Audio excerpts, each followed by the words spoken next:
Saat kaki baruku menjejak lantai Terminal 3 Soekarno-Hatta, aku menarik napas panjang. Bau kopi, dingin AC, langkah manusia dari segala arah, semuanya bercampur jadi satu.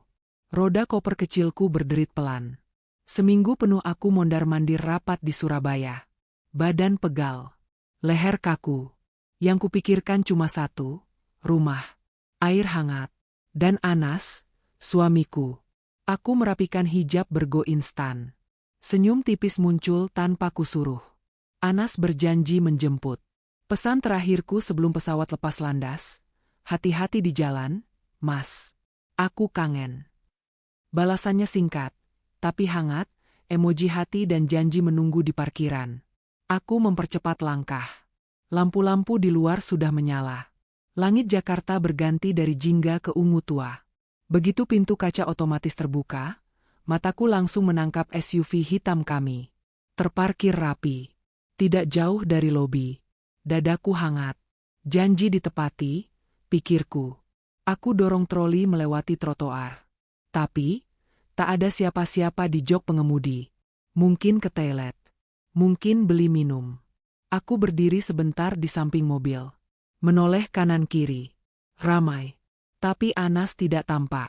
Sebuah ide usil muncul. Kenapa tidak kuberi kejutan? Aku tarik gagang pintu belakang. Tidak terkunci. Ya ampun, kebiasaan Anas, selalu lengah kalau cuma sebentar. Aku tersenyum lebar. Pelan, pelan sekali, kubuka pintu. Koper kuletakkan di lantai kabin. Aku menyelinap masuk. Mobil keluarga ini punya 3 baris kursi. Aku merayap ke baris paling belakang, baris ketiga. Sempit. Sedikit berdebu. Jarang dipakai. Aku meringkuk di celah sempit antara kursi baris kedua dan ketiga. Posisi tidak nyaman. Tapi imajinasi membuatku geli. Membayangkan wajahnya yang terkejut saat aku muncul sambil bilang, surprise. 1 menit. 2 menit. Wangi parfum mobil yang kusemprot pekan lalu masih samar. Bercampur aroma maskulin yang kutahu benar adalah miliknya. Jantungku berdebar. Bukan takut. Antisipasi. Dari jauh, dengung mesin pesawat. Suara pengumuman mengambang di bawah angin. Klik. Bunyi kunci yang sangat kukenal. Pintu pengemudi terbuka. Nafasku kutahan. Senyum sudah siap mekar. Anas masuk. Harum parfumnya langsung memenuhi kabin, campuran gandum manis dan tembakau. Aku hampir menyapa, sampai pintu penumpang depan ikut terbuka. Senyumku membeku, tubuhku menegang. Sosok itu, aku hafal luar kepala. Rida, kakak kandungku. Otakku seketika kosong. Rida, bukankah dia di Jerman, urus ekspor furnitur? Kapan pulang? Kenapa tidak ada kabar? Dan, kenapa bersama Anas? Pertanyaan menumpuk, saling dorong. Aku tetap bersembunyi. Yang barusan terasa lucu, kini berubah pahit di lidah. AC menyala. Mobil bergerak pelan meninggalkan parkiran. Suara Rida memecah hening. Dingin. Terukur. Kamu yakin Nadia tidak curiga? Sudah seminggu. Jantungku seperti berhenti. Tawa Anas menyusul. Tawa yang biasanya menghangatkanku, kini terdengar seperti ujung pisau. Tenang, Kak. Dia terlalu mudah. Sibuk kerja. Terlalu percaya. Darahku turun naik. Kata, bodoh, seperti menampar. Mereka bicara soal warisan. Soal wasiat asli. Soal brankas. Soal lusa. Notaris sudah siap. Rida mendengus, jangan ceroboh. Anas menjawab ringan, seolah membahas cuaca. Lalu kalimat itu jatuh. Berat, menghantam. Setelah cair, kita singkirkan dia. Tanganku menutup mulut. Jeritku tertahan. Ruang baris ketiga tiba-tiba sempit dan pengap. Pandanganku berkunang. Tidak, ini pasti mimpi. Aku pasti masih di pesawat, tertidur. Tapi suara mereka begitu jelas. Begitu nyata. Mobil berbelok. Bukan menuju rumah Bintaro. Mereka masuk ke area sebuah kafe elit di pinggir jalan. Aku perlu kopi. Kita rayakan sedikit, kata Rida. Jangan lama, sahut Anas. Aku harus pulang biar tidak curiga. Mesin dimatikan. Klik. Sabuk pengaman terlepas. Pintu terbuka. Langkah kaki menjauh. Ini kesempatan. 30 detik terasa 30 tahun. Aku pastikan sepi. Kaki yang kesemutan kupaksa bergerak. Kutarik gagang pintu samping, pelan sekali. Klik halus yang terasa seperti ledakan di telingaku. Tak ada reaksi. Aman. Aku keluar. Koper kecil kuseret cepat. Pintu kututup tanpa suara. Dadaku bergemuruh. Aku berjalan tanpa menoleh. Belok di tikungan pertama. Bersembunyi di balik deretan ruko yang remang. Tangan gemetar saat merogoh tas. Ponsel menyala. Aplikasi taksi kubuka. Titik lokasiku terbaca. Tujuan, rumah. Aku harus sampai duluan. Aku harus berpura-pura. Kalau lari sekarang, mereka akan tahu aku mendengar. Mereka akan memburu malam ini juga. Tidak. Aku akan kembali ke sarang ular itu, dengan wajah datar. Dengan senyum biasa.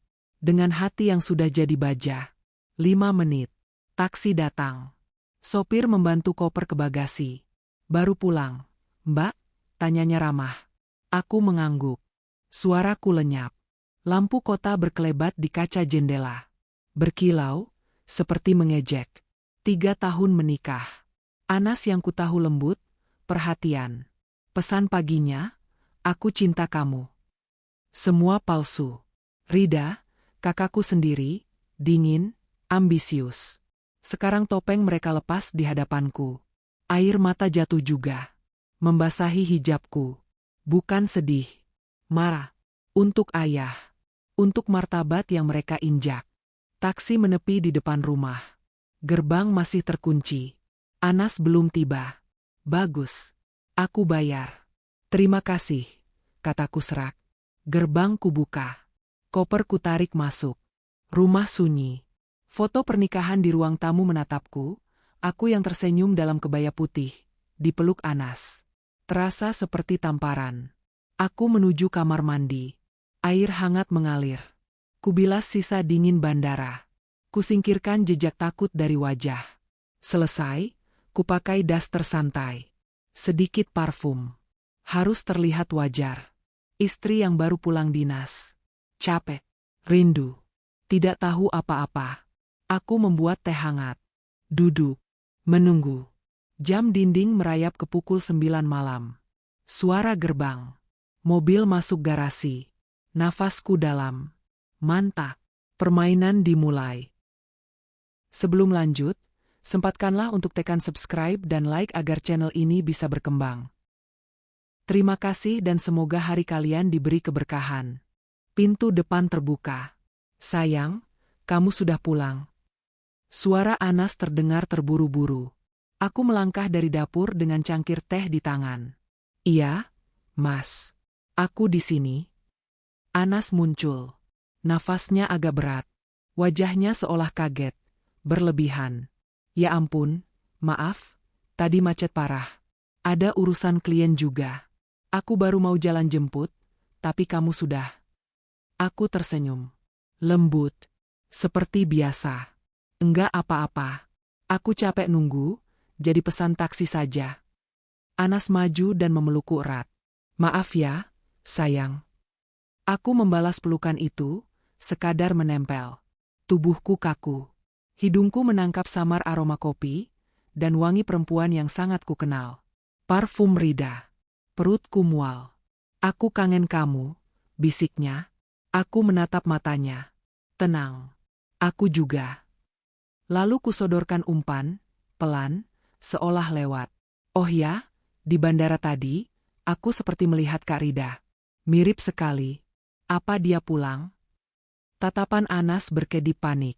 Sepersekian detik. Lalu dia tertawa kecil, dipaksakan. Kak Rida? Di Jerman? Sayang. Kamu pasti salah lihat. Kamu kecapean. Tangannya mengusap pipiku. Aku tersenyum. Mungkin. Aku berdiri. Aku ke kamar dulu, ya. Istirahat yang banyak, katanya. Teh hangat aku bikinin. Aku sudah buat. Jawabku, berjalan menaiki tangga. Di punggungku, kurasakan matanya menempel seperti duri. Menilai, menebak. Di kamar, pintu kukunci. Punggungku kutempelkan ke kayu. Nafasku berat. Babak pertama selesai. Umpan kecil. Reaksi terekam. Sekarang, malam. Aku butuh bukti. Aku butuh petunjuk. Lampu kamar kupadamkan. Aku berbaring memunggungi Anas saat dia akhirnya naik dan rebah di sampingku. Napasnya melambat. Tertidur, atau pura-pura tidur. Aku menunggu. 15 menit. 30. 1 jam. Jarum detik berdetak seperti palu kecil. Pukul 2 dini hari. Perlahan, tangannya yang melingkari pinggangku kulepas. Pelan sekali, ranjang berderit halus, seperti petir di telingaku. Dia tidak bergerak. Aku turunkan kaki ke lantai. Dingin. Kubuka pintu. Koridor gelap, diterangi sisa cahaya bulan. Ruang kerja Anas di lantai bawah. Pintu kutarik. Engsel berderit tipis. Aku membeku. Sunyi.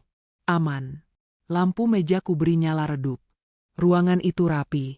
Terlalu rapi. Berkas di laci. Map berlabel. Tidak ada yang mencolok. 1 laci, 2 laci. Hanya tagihan. Nota. Kontrak. Aku menghela napas. Kutatap sekeliling. Rak buku. Globe kecil. Dan lukisan pemandangan di dinding. Sedikit miring. Seingatku, lukisan itu baru muncul sebulan setelah ayah tiada. Biar suasana baru, kata Anas waktu itu. Kudekati. Kutarik perlahan. Di baliknya, menempel brankas kecil abu-abu. Dadaku berdegup. Brankas digital. Kode angka berkedip. Anas pernah bilang, kuncinya hilang. Isinya kertas lama. Bohong. Kodenya apa? Kucoba tanggal pernikahan. Salah, lampu merah. Tanggal lahirku. Salah, tanggal lahir Anas. Salah lagi. Aku mengembuskan napas, menahan kesal. Lalu kilat kecil menyalak di kepala. Rida. Kubisikkan pelan, seperti doa buruk, 16 Oktober. Jemariku menekan 16108. Bunyi, klak, halus. Kunci terbuka. Jantungku berdesir pahit. Kode brankas suamiku, ulang tahun kakakku. Pintu kubuka. Kosong. Hampa. Hanya lapis debu tipis. Kaki terasa lemas. Jadi ini boneka kosong, pengalih. Atau mereka sudah memindahkan isi. Aku duduk di lantai. Lidahku terasa pahit. Waktu mepet. Lusa, batas. Tanganku meraba sudut-sudut dalam brankas. Engsel. Lis. Celah kecil. Jemariku menyentuh kertas tipis. Terselip rapat.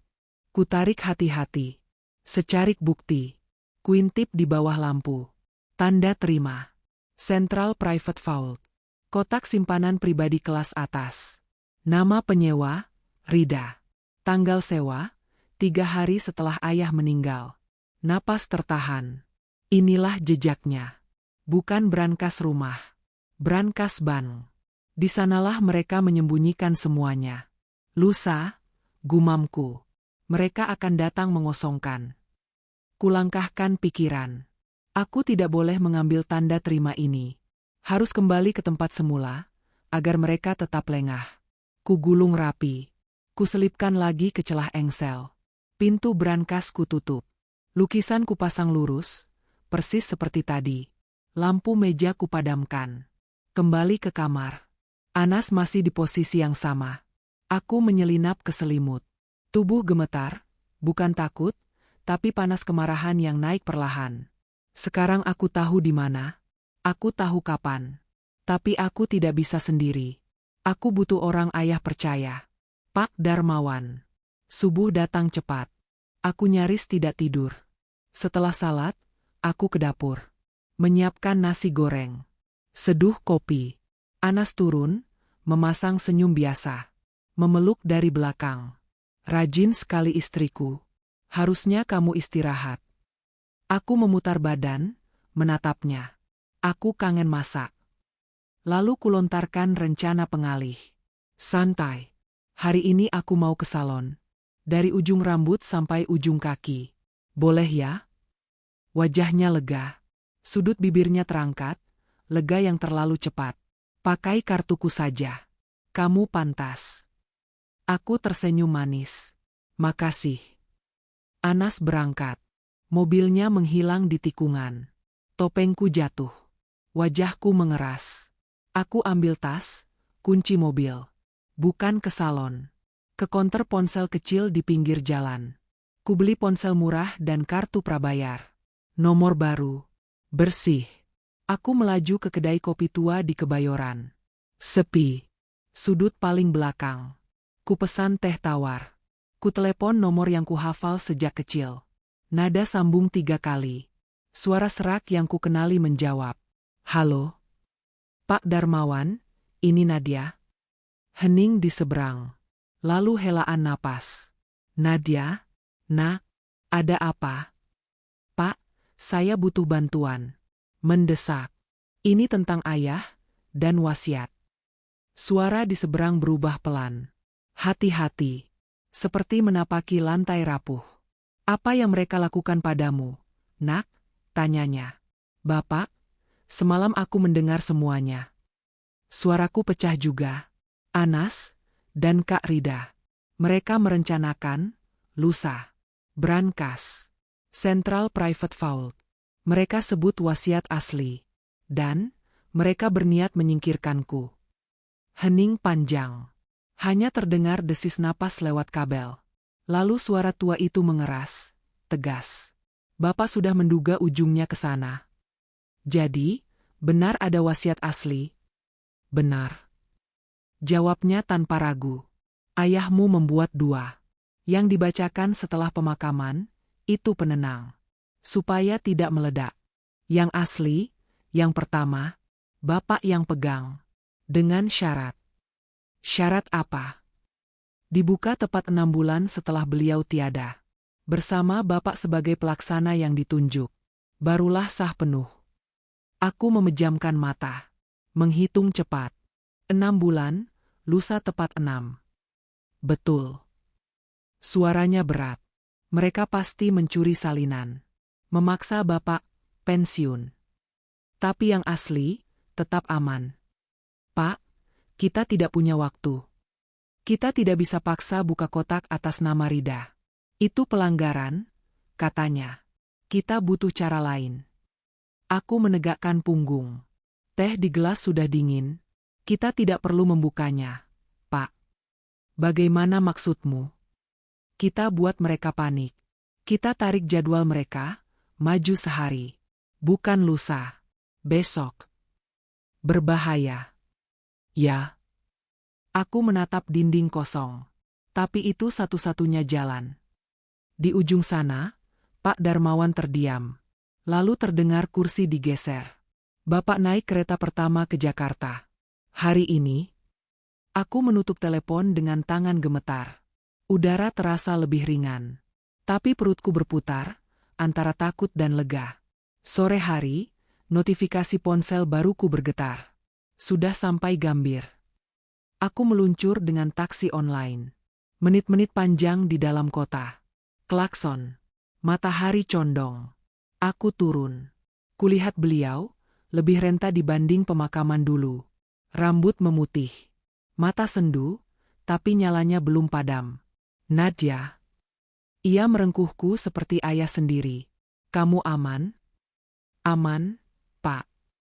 Kami menuju hotel kecil yang tenang. Kamar sederhana. Tirai menahan bising kota. Di atas meja, beliau membuka map kulit tebal. Dari dalamnya, balutan beludru. Segel merah tua. Ini, katanya pelan. Wasiat asli ayahmu. Dadaku bergetar. Benda yang jadi pusat badai. Aku tidak menyentuhnya. Aku hanya menatap. Lama. Besok, kataku, menahan suara agar tidak pecah. Kita harus memancing mereka. Aku akan pura-pura menemukan surat ayah.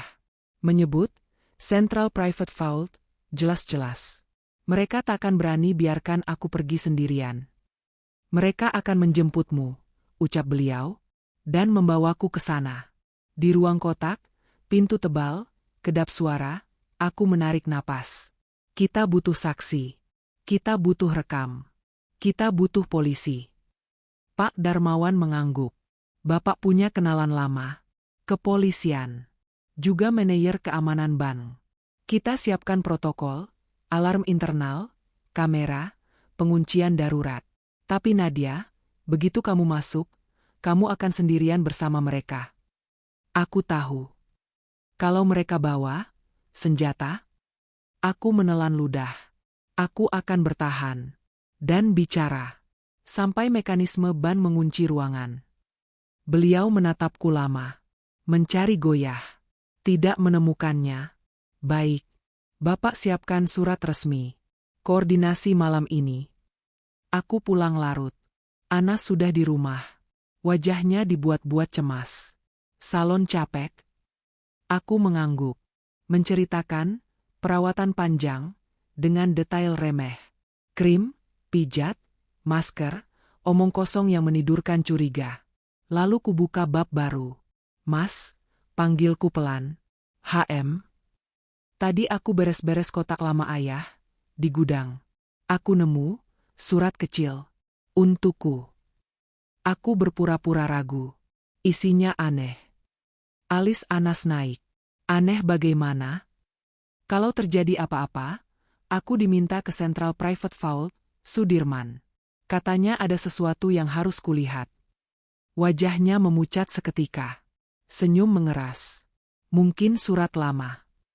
Aku kenal tulisannya. Masih baru. Aku mau ke sana, besok siang. Jangan, kata itu meluncur terlalu cepat. Ia tersentak, memperbaiki nada. Maksudku, jangan sendiri. Prosedurnya rumit. Ia menghela napas. Pandangannya lari-lari. Kebetulan, Kak Rida di Jakarta. Aku berpura-pura kaget. Kak Rida, pulang? Dia mau kasih kejutan. Suaranya serak. Dia ada urusan di bank yang sama. Besok jam 11, kita bareng. Oke. Aku menahan bibir agar tidak tersenyum miring. Kamu yang atur, ya?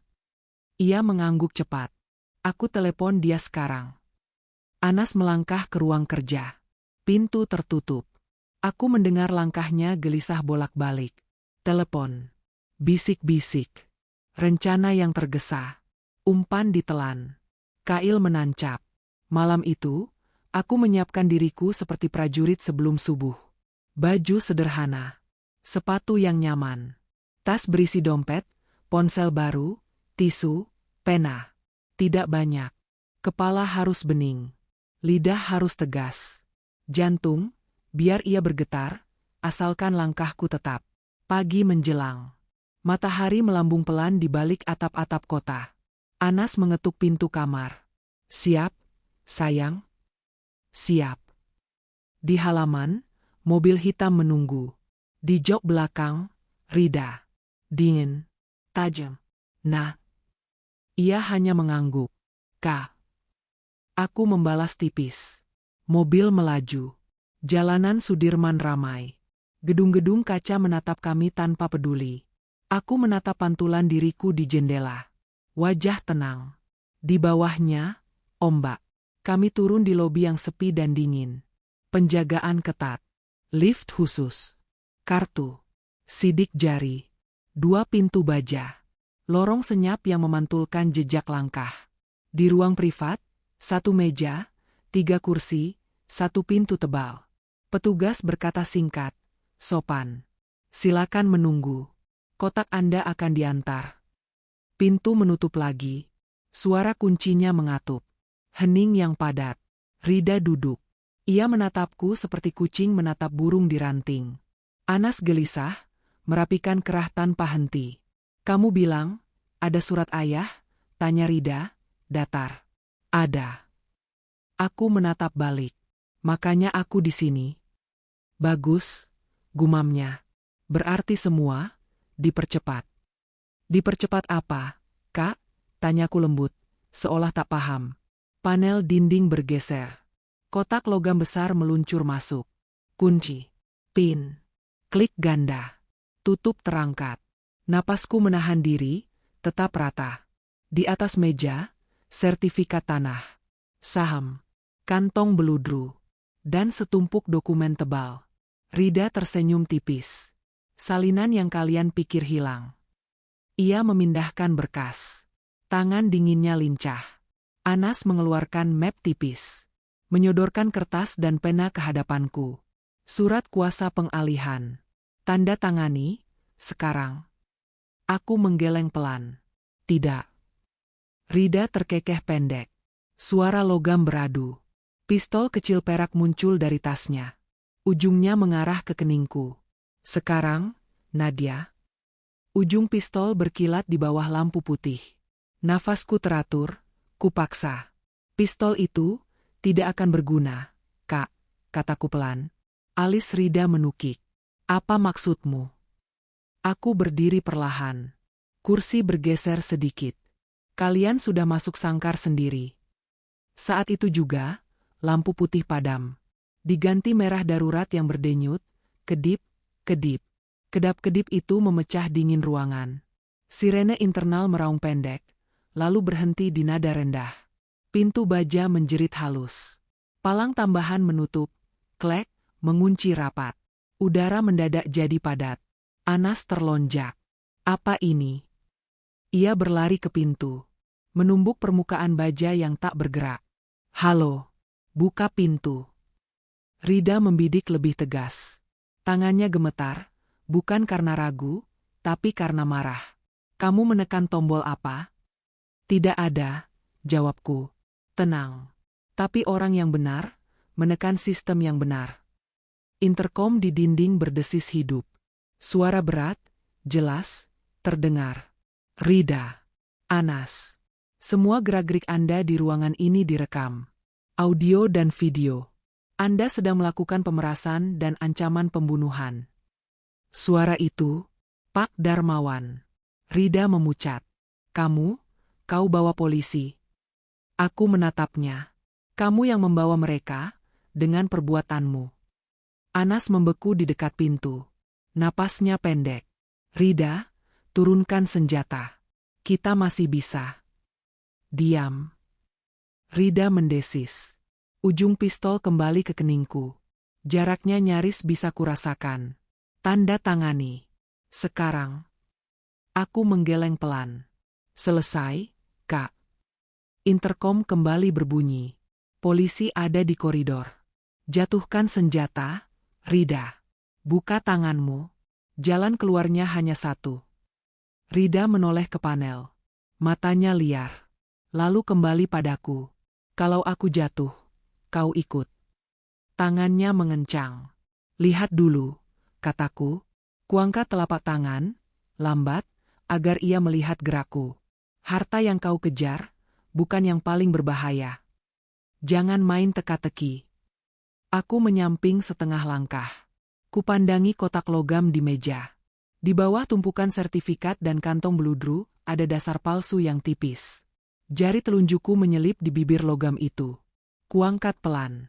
Rida menahan napas. Anas mengerutkan kening. Ku keluarkan map coklat tebal, kusam, berat, tepiannya memerah oleh waktu. Kuletakkan di meja. Benda-benda di atasnya memantul cahaya merah. Apa itu? Suara Anas retak. Cermin, kataku, yang menampakkan wajah yang kalian sembunyikan. Pita pengikat kutarik. Lembar-lembar beterbangan ke permukaan meja. Laporan audit. Bukti transfer. Faktur-faktur fiktif. Nama perusahaan bayangan. Rekening luar negeri. Tahun yang sama, ketika ayah sakit panjang. Aku menatap Rida. Kau ingat? Saat ayah di rumah sakit 3 bulan. Kau memegang keuangan. Kau dan ibu mengeringkan perusahaan seteguk demi seteguk. Wajah Rida berubah. Merah, lalu pucat, lalu kosong. Bohong, bisiknya. Tidak. Suaraku rendah, tapi tajam. Ayah tahu. Dia menutupinya. Dia membayar kerugian dengan hartanya sendiri. Dia menyelamatkan nama keluarga. Lalu dia membuat wasiat asli untuk melindungiku dari dirimu. Anas mendongak perlahan ke arah Rida. Kau lakukan itu. Rida tidak menjawab. Matanya kejar-kejaran, mencari pintu yang tak ada. Di luar, langkah-langkah berat terdengar. Perintah singkat. Pengaman geser. Interkom lagi. Rida, letakkan senjata. Sekarang. Tangannya gemetar semakin keras. Kau hancurkan aku, katanya padaku. Kau rebut semuanya. Kau yang memilih jalannya, ucapku. Aku hanya menyalakan lampu. Diam. Ia menerjang, gerakannya pecah seperti kaca didorong dari tepi meja. Pistol terangkat, mulut laras menganga. Meja terhentak. Map, sertifikat, lembar-lembar audit beterbangan. Aku mundur. Punggungku menabrak baja. Nafasku mendadak hilang. Waktu memanjang. Suara Anas datang seperti dari terowongan. Jangan, teriaknya. Dor. Letusan meledak di ruangan kedap suara itu. Pendek. Membelah telinga. Lampu merah berdenyut lebih cepat. Seakan ikut panik. Aku memejam, menunggu nyeri yang tak datang. Saat kubuka mata, Anas berdiri di antara kami. Tubuhnya goyah. Lengan kemeja putih di bahu koyak. Merah melebar cepat. Seperti bunga yang mekar salah tempat. Ia menatap Rida, lalu menoleh padaku. Bibirnya bergerak, nyaris tanpa suara. Maaf. Kakinya hilang pijak. Ia runtuh di kakiku. Darahnya hangat, menebar anyir besi ke udara. Pistol di tangan Rida masih menuding kosong. Matanya terperangah, antara tak percaya dan takut telat datang. Sirene internal melonjak lagi. Pintu baja menghembus desis hidraulik. Kunci magnetik berbunyi, klik, klik, klik, berturut. Bidang logam itu bergeser, membuka celah putih yang menyilaukan. Siluet pertama yang masuk, Pak Darmawan. Wajahnya tegang, sorot matanya padaku. Tepat di belakangnya, dua polisi dengan rompi anti peluru melangkah mantap. Berhenti. Jatuhkan senjata, suara mereka membelah ruangan. Rida kaku beberapa detik. Lalu pistol perak itu jatuh membentur lantai, tinggalkan gong kecil yang menyakitkan. Polisi bergerak cepat. Borgol mengunci pergelangan. Rida pasrah. Tatapannya kosong. Petugas lain berlutut di sisi Anas. Butuh perawatan. Segera. Aku menatap semuanya seperti menonton hujan dari balik kaca. Suara jauh. Gerak lambat. Hanya detak jantungku yang terlalu keras. Anas, bisikku. Kelopak matanya bergetar. Maaf, ulangnya. Nafasnya pendek. Aku, salah. Lampu merah meredup. Cahaya putih dari koridor membanjiri dokumen yang berserakan, bukti-bukti, warisan, dan dosa. Di tengah-tengahnya, ada aku. Masih berdiri. Masih bernapas. Masih utuh. Sudah selesai, ujar Pak Darmawan pelan. Peganganku, nak. Tanganku meraih tangannya. Hangat dan kuat. Aku mengangguk. Belum, tapi sebentar lagi. Seminggu berjalan pelan. Waktu rasanya diseret. Rumahku sunyi, tapi bukan sunyi yang damai. Sunyi yang kosong.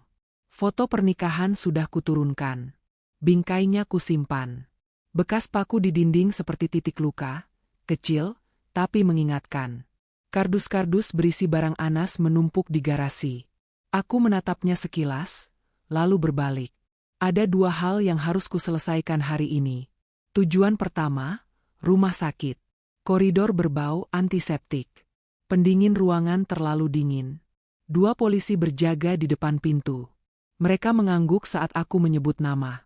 Aku masuk. Anas terbaring. Wajahnya pucat. Lebih tirus daripada seminggu lalu. Infus menetes. Bahunya diperban rapi. Nadia, suaranya serak. Ia mencoba bangun. Meringis. Aku tetap berdiri dekat pintu. Tidak mendekat. Bagaimana keadaanmu? Tanyaku datar. Lebih baik, katanya. Dokter bilang, luka ini akan sembuh. Ia menelan ludah. Nadia, kau tidak perlu jelaskan panjang. potongku pelan. Aku tahu apa yang terjadi. Aku memberi ruang. Kalau mau bicara, bicaralah sekarang.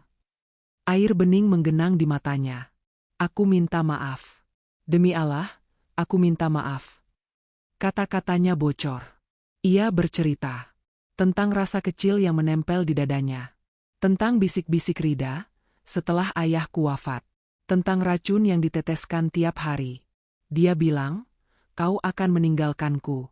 Kau terlalu hebat. Aku cuma manajer biasa. Aku merasa rendah. Lalu ia tawarkan jalan pintas. Kekuasaan. Perusahaan. Aku bodoh. Aku gelap mata. Aku mendengar tanpa ekspresi. Jadi itu pangkalnya. Rasa rendah diri yang subur. Kau bisa bicara padaku, ucapku pelan. Tapi yang kau pilih, mengkhianati. Dan merencanakan hal yang lebih gelap dari itu. Ia menutup mata. Di ban, aku melompat. Aku melindungimu. Suaranya hampir tak terdengar. Itu nyata. Setidaknya sisa hatiku, nyata. Aku mengangguk kecil. Aku tahu. Dan aku berterima kasih. Seberkas harap menyalak di matanya. Lalu padam saat kuletakkan map tipis di meja samping. Pengacaraku akan mengurus ini. Tapi aku ingin menyerahkan sendiri. Tulisan di sampul map jelas, gugatan cerai. Ia membeku. Nadia, jangan. Ku minta kesempatan kedua.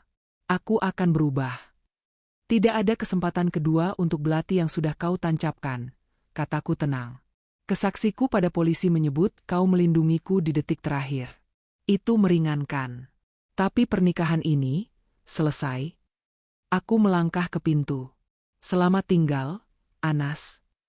Isak tertahan terdengar di belakangku. Aku tidak menoleh. Pintu menutup. Koridor kembali dingin.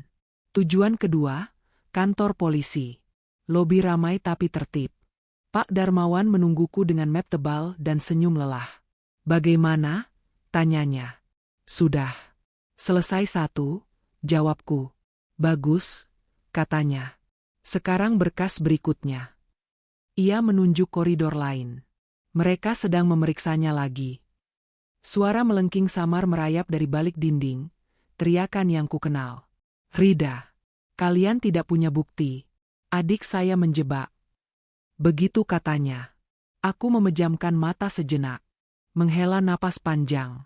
Dia tetap keras. Gumamku. Tidak, kata Pak Darmawan. Begitu ditunjukkan audit penggelapan 5 tahun lalu, dia retak. Itu pukulan telak. Ia pikir ayahmu tidak menyimpan jejak. Ternyata semua disimpan di dasar kotak itu. Matanya menatapku hangat. Ia didakwa berlapis. Percobaan pembunuhan. Senjata ilegal. Pemalsuan. Konspirasi pencurian. Dan kasus lama, penggelapan perusahaan. Hukum punya jalan. Kami duduk. Menandatangani. Membubuhi paraf. Satu demi satu. Lalu momen itu tiba, penetapan resmi terhadap wasiat asli. Segel dibuka sesuai tata cara. Bukan euforia. Bukan sorak. Hanya rasa lega yang dalam, seperti bahu diturunkan setelah lama memikul. 6 bulan berlalu seperti arus deras yang tak henti. Pagi berganti rapat. Malam berganti lembar-lembar laporan. Ruang rapat lantai 20 jadi panggung baruku. Matahari menyeberang kaca besar. Jakartaku terhampar di bawah. Penjualan naik 12%, kataku di depan 15 kepala divisi. Suaraku jernih, pendek, tegas. Bagus. Tapi timur kita masih seret. Saya tidak mau alasan. Saya mau jalan keluar. Jumat, saya tunggu rencana baru. Kepala pemasaran mengangguk, tegang. Baik, Bu Nadia. Setelah rapat bubar, kursi-kursi kosong. Aku tetap duduk. Menatap meja mahoni yang dulu milik ayah. Dalam 6 bulan ini, aku merapikan banyak hal. Orang-orang yang setengah hati, pamit. Yang bermain 2 kaki, keluar. Aku belajar tiap detail. Bukan sekadar mewarisi. Aku harus pantas. Telepon bergetar. Pesan singkat dari Pak Darmawan, putusan keluar. Aku sudah membaca beritanya beberapa hari lalu, tapi tetap saja dadaku berdesir saat menatap layar. Rida divonis 30 tahun penjara. Aset yang berasal dari uang kotor disita. Nama baik yang dulu ia banggakan runtuh. Adapun Anas, persis yang dikira, terbukti kaki tangan yang terpengaruh, tapi aksi melindungi menjadi pertimbangan. 2 tahun. Dipotong masa tahanan. Bebas lebih cepat karena sikap baik. Ia mengambil barang di garasi saat aku dinas.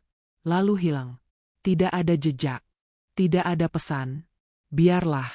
Satu hal lagi, amanat ayah. Yayasan Bakti Ayah, resmi berdiri. Beasiswa untuk anak-anak yang pintarnya menyala, tapi dompetnya tipis. Setiap kali menandatangani surat penerimaan, aku merasa dada hangat, sejenis kebahagiaan yang tidak bisa dibeli. Warisan bukan hanya bangunan dan saham. Warisan juga doa yang dipanjatkan dari meja belajar yang sederhana. Sore itu, aku berdiri di depan kaca besar. Jakarta bersinar. Bising. Penuh perjuangan. Seperti hidupku. Aku menyesap teh yang mulai dingin. Ayah, bisikku dalam hati, aku jaga baik-baik. Lampu kantor redup. Pekerjaan menunggu.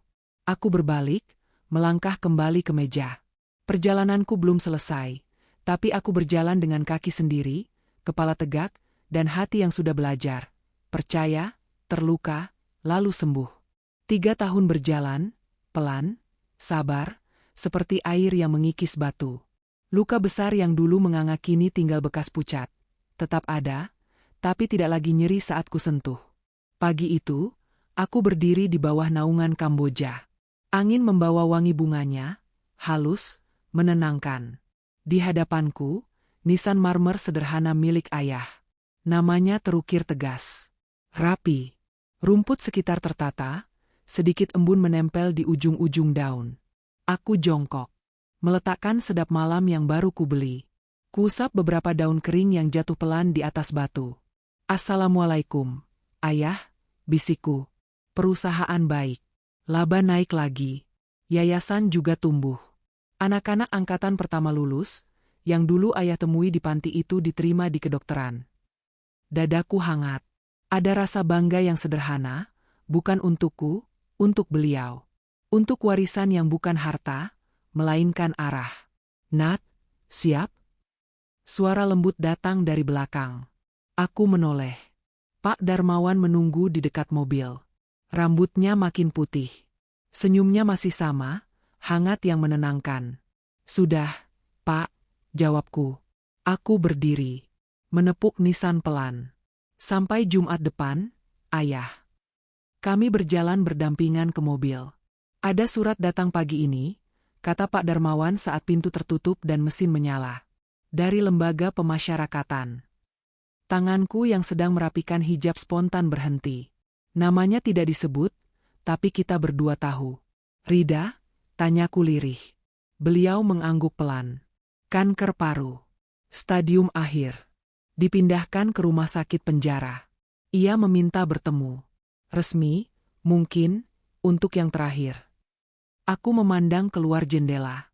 Jalan raya bergerak pelan. Orang-orang dengan urusannya masing-masing. Di dadaku, tidak ada badai. Tidak juga damai. Hanya hening. Apa aku harus datang, Pak? Bapak tak bisa memutuskan untukmu, ucapnya. Kadang, kita menutup sebuah buku bukan untuk orang lain, melainkan agar kita bisa membuka buku yang baru. 2 hari kemudian, aku melangkah masuk ke paviliun rumah sakit penjara. Bau disinfektan menyengat. Lorong sempit. Cahaya putih dingin. Seorang penjaga perempuan memeriksa surat izinku, lalu membuka pintu besi. 10 menit, katanya datar. Aku mengangguk. Ruangan itu kecil, sederhana. Di atas ranjang, terbaring sosok yang dulu kukenal, sekarang nyaris tidak kukenali. Pipi cekung. Kulit pucat keabu-abuan. Rambut menipis, rontok di bantal. Namun mata itu, masih tajam, hanya kini dibungkus ketakutan. Rida menoleh. Nafasnya berat, seperti menarik batu. Nat, suaranya pecah. Kau, datang. Aku berdiri 1 langkah dari pintu. Tidak mendekat. Aku datang. Ia tertawa pendek, lebih tepatnya batuk yang memedihkan. Kau datang? Untuk melihatku mati? Puas? Aku tidak pernah menganggap ini permainan. Kak, jawabku tenang. Bukan tentang menang atau kalah. Bohong? Ia memalingkan wajah, lalu kembali encar. Kau anak emas. Ayah lebih sayang kamu. Semua ini harusnya milikku. Ayah menyayangimu, potongku lembut. Bahkan setelah kau dan ibu menyalahi kepercayaan, beliau menutupinya. Melindungi, kau membalasnya dengan, ya, kau tahu sendiri. Kalimatku menggantung. Tidak perlu diucapkan semua. Rida terdiam lama. Bukan karena sadar, karena tak punya tempat lagi untuk bersembunyi. Air mata menggenang. Bukan penyesalan, aku tahu. Itu air mata kalah. Aku akan mati di sini, bisiknya, sendirian, membusuk. Aku menarik napas. Aku mendoakanmu. Semoga Allah mengampuni dosamu. Matanya mendelik. Bantu aku, Nat.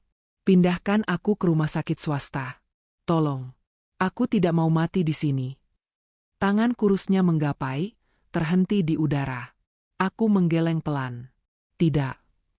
Kejam, serunya parau. Kau akan menyesal. Aku menatapnya lama, tanpa benci, tanpa kasihan. Hampa. Selamat tinggal, Kak. Aku membalik tubuh. Melangkah ke pintu. Nadia, jangan tinggalkan aku. Nat? Suaranya memantul di dinding sempit. Penjaga menoleh. Aku menunduk singkat. Keluar. Pintu besi menutup. Klik. Koridor kembali sunyi. Aku menghela napas panjang, menatap telapak tanganku sendiri. Ada getir. Ada lega. Ada sesuatu yang putus, dan memang harus putus. Saat melewati gerbang, matahari mengusap wajahku. Hangat. Bukan perayaan, hanya langkah yang lebih ringan setapak. Di parkiran, Pak Darmawan menunggu. Bagaimana? Buku itu sudah kututup, kataku pelan. Beliau mengangguk. Baik. Sekarang kita buka halaman baru. 6 bulan setelahnya, roda hidup membawaku ke jalur Pantura. Bukan urusan korporat. Urusan yayasan. Kami meninjau lahan sekolah gratis di desa kecil dekat pantai. Matahari terik. Udara asin. Jalanan panjang seperti benang putih yang ditarik lurus. Aku meminta sopir berhenti di rumah makan sederhana, ramai oleh sopir truk dan keluarga pelintas. Teh hangat, kataku pada pelayan yang lewat. Ia mengangguk. Aku membuka laptop. Mengecek proposal bangunan. Biaya pondasi. Anggaran perpustakaan. Keterangan sumur bor, air tawar harus diukur, bukan asumsi.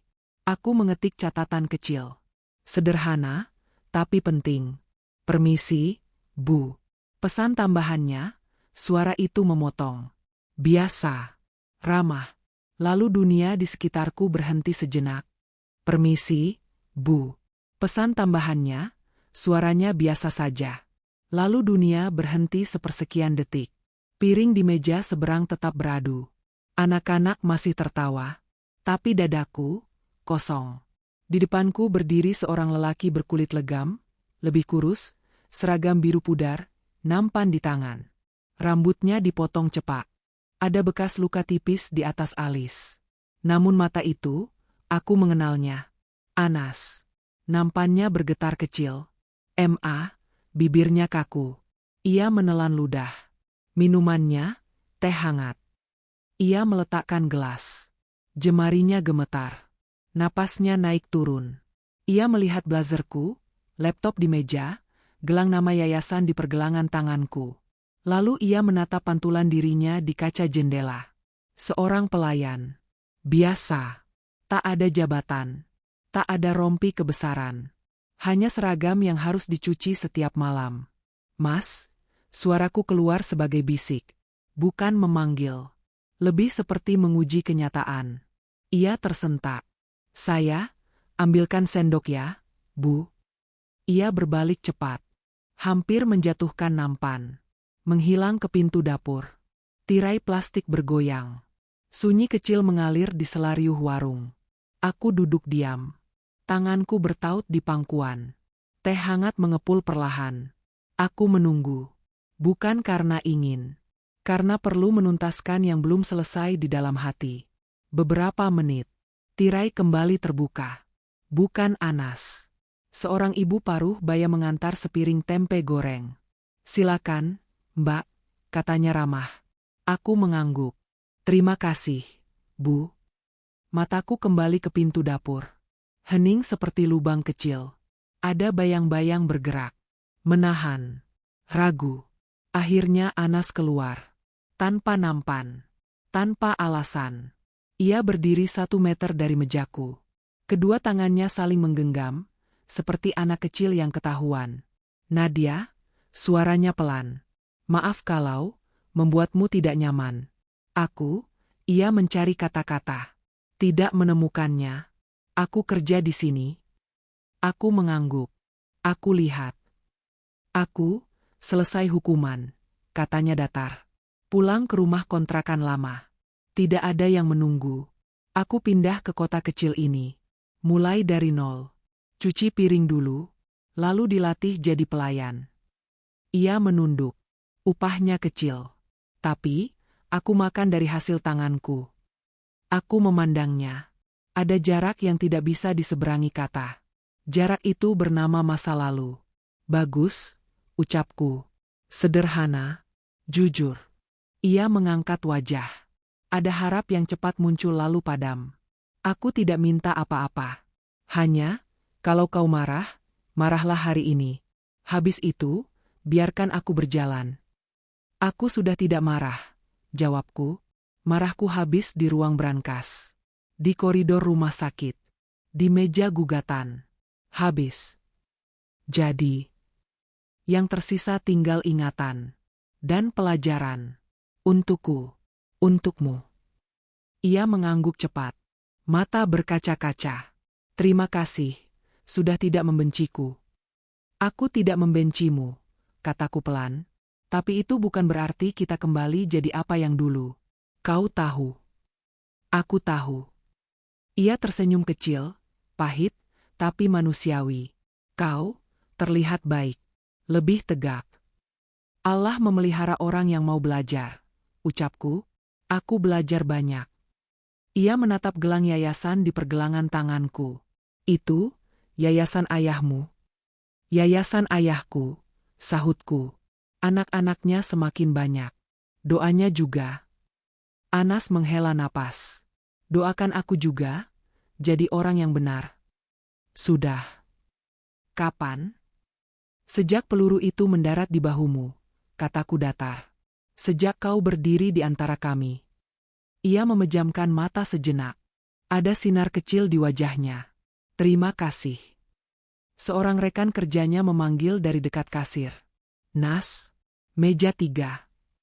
Anas menoleh. "Iya." Ia menatapku lagi, ragu-ragu. "Boleh, aku jabat tanganmu?" Aku terdiam. Lalu mengangguk. Ia mengulurkan tangan kanan. Aku menyambut singkat. Hangat, dan asing. "Jalan yang lurus itu panjang," kataku, "tapi tenang, karena lurus." "Aku akan coba." "Bukan coba," koreksiku. "Jalani." Ia menunduk. "Assalamualaikum, Nadia." "Waalaikumsalam." Anas kembali bekerja. Langkahnya ringan, agak gugup. Tapi bukan langkah orang yang lari. Aku menyeruput teh. Asinnya udara pantai menyelinap lewat jendela. Di luar, truk-truk berlalu.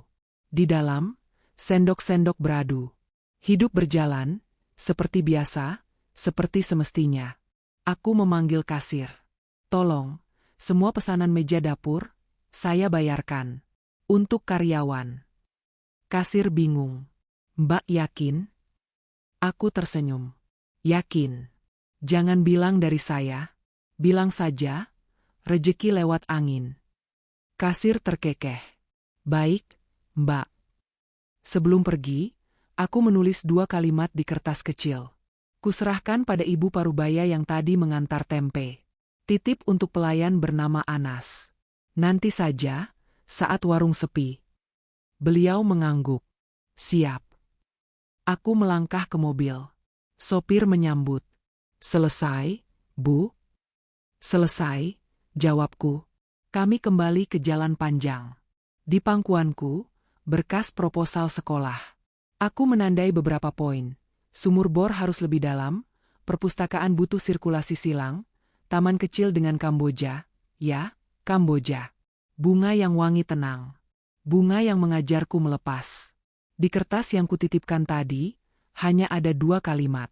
Terima kasih sudah berdiri di depanku hari itu. Teruskan langkahmu, lurus. Jangan menoleh terlalu sering. Mobil melaju. Garis laut menyipit di kejauhan. Angin pantai menepuk-nepuk kaca. Di dadaku, ada ruang lebih lapang. Bukan karena memaafkan lalu melupakan. Karena menerima bahwa beberapa bab memang selesai, agar bab berikutnya bisa dimulai. Beberapa bulan setelah pertemuan di warung Pantura itu, fondasi sekolah gratis pertama akhirnya selesai. Papan nama sederhana dipasang di depan gerbang, Sekolah Bakti Ayah. Catnya belum benar-benar kering, masih mengilap kalau tertimpa matahari. Pagi itu, angin laut berhembus pelan. Bau garam samar. Burung-burung kecil berputar di atas lapangan yang baru diratakan. Anak-anak mulai berdatangan. Ada yang bersandal, ada yang bertelanjang kaki. Seragam mereka belum seragam betul. Ada yang kebesaran, ada yang kebagian kemeja warisan kakak. Tapi mata mereka menyala. Ibu-ibu berdiri di tepi, membawa air minum dalam botol daur ulang. Bapak-bapak merapikan kursi pinjaman dari balai desa. Di sisi kanan, pohon Kamboja kecil yang kami tanam 2 bulan lalu sudah bertunas lagi. Mekarnya sebiji, tapi wangi. Tenang. Aku berdiri di depan mikrofon kecil. Suaraku bergetar, bukan karena gugup, karena haru yang merambat pelan dari dada ke mata. Assalamualaikum, sapaku. Hari ini, kita buka pintu pertama. Aku menoleh ke bangunan 1 lantai itu, 3 kelas, 1 perpustakaan mungil, 1 ruang serbaguna. Ini bukan gedung paling megah, bukan yang paling lengkap. Tapi kita mulai, dengan niat yang lurus. Anak-anak tersenyum. Tepuk tangan meletup, tidak rapih, tapi hangat. Pak Darmawan berdiri di sampingku, menepuk bahuku pelan. Ayahmu, bangga, bisiknya. Aku mengangguk, tak berani menatap langit terlalu lama. Takut pecah. Seorang anak perempuan maju, rambut dikepang, mata bening. Bu, perpustakaannya kapan boleh dipinjam? Tanyanya. Mulai sore ini, jawabku. 1 anak, 1 buku, 7 hari. Jaga baik-baik. Buku itu temanmu. Ia tersenyum lebar. Siap, Bu. Peresmian sederhana. Potong pita seadanya. Doa pendek, suara ustaz desa yang lembut. Lalu kami berkeliling. Meja-meja kayu halus tercium aroma serbuk gergaji. Rak buku masih menyisakan ruang di sana-sini. Sengaja, supaya masa depan punya tempat. Di papan tulis pertama, guru menulis kalimat pembuka, belajar adalah rumah. Hurufnya rendah hati, tapi kalimat itu langsung terasa pas. Siang merayap, matahari naik, tamu-tamu pulang. Warga kembali ke kegiatan. Anak-anak bertahan, mengeja, menggambar, mengelilingi globe kecil yang kami beli dari pasar loak. Aku berdiri di ambang pintu, menatap halaman. Di bawah Kamboja, bayangan bergeser perlahan. Wangi bunganya tercampur bau kapur tulis, dan sesuatu yang tidak bisa kutangkap dengan kata, semacam harapan yang diam-diam tumbuh. Ponselku bergetar. Pesan dari nomor tak tersimpan. Ringkas. Sopang. Terima kasih untuk angin di warung itu. Aku masih berjalan. Hari ini, lurus. Aku tahu siapa. Aku membaca sekali, lalu menghapus. Bukan karena benci. Karena bab itu sudah tertutup rapi. Tanpa selotip, tanpa catatan kecil di pinggir. Biarkan jalan masing-masing memanjang sesuai takdirnya. Sore, kami kembali ke kota. Jalanan panjang lagi. Truk-truk lagi. Lampu-lampu mulai menyala satu-satu sebelum senja betul-betul turun. Di mobil, aku memejamkan mata sebentar. Gambaran beberapa tahun terakhir lewat seperti potongan pendek. Terminal bandara, kursi baris ketiga, klik kunci, ruangan brankas merah, suara letusan, map coklat, ruang rapat lantai 20, nisan ayah, dan warung pantura. Semua menyatu jadi satu garis yang anehnya, lurus juga. Tidak mulus, tapi lurus. Malam itu, aku kembali ke kantor. Gedung sudah sepi. Hanya lampu lorong yang menyala. Di meja, ada paket kecil tanpa pengirim.